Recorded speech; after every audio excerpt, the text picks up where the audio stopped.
Lorsqu'on parle des travaux publics, beaucoup de personnes voient directement la construction routière, qui est l'une des principales applications du génie civil. Et qui parle de construction routière, parle bien évidemment de la mise en place d'une chaussée, car la chaussée est la partie de la route qui lui donne un sens.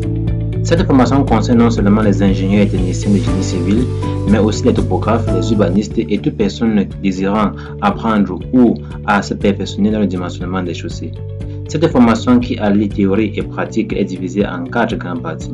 La première partie est consacrée aux généralités où on va répondre aux questions telles que c'est quoi une chaussée, quelle est la structure générale d'une chaussée, quels sont les différents types de chaussées, quels sont les matériaux utilisés pour la construction des chaussées, quelles sont les différentes méthodes de dimensionnement des chaussées.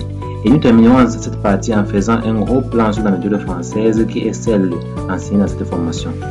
La deuxième partie concerne la présentation du logiciel Alizé SCPC Route qui a été conçu pour le dimensionnement des chaussées suivant la méthode rationnelle SCPC.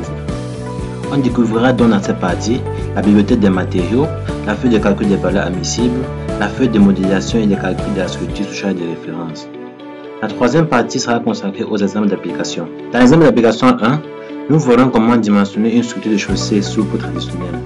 Dans l'exemple d'application 2, nous allons dimensionner une structure de chaussée souple de type volumineuse et épaisse. Dans l'exemple d'application 3, nous verrons comment dimensionner une structure de chaussée semi-rigide.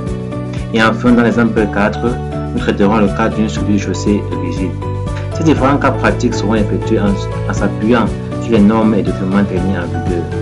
Et pour chacun de ces cas, nous allons suivre rigoureusement les états de dimensionnement. La quatrième et dernière partie est consacrée à l'évaluation de l'apprenant. Cette évaluation sera constituée de questions théoriques et d'un exercice pratique qui permettra à l'apprenant d'appliquer ce qu'il aura appris.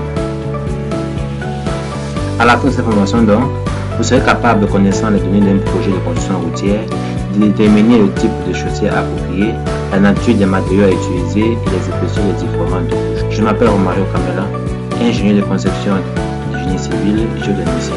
Je suis très excité à l'idée de commencer cette formation avec vous. Alors rendez-vous sur Udemy pour votre inscription.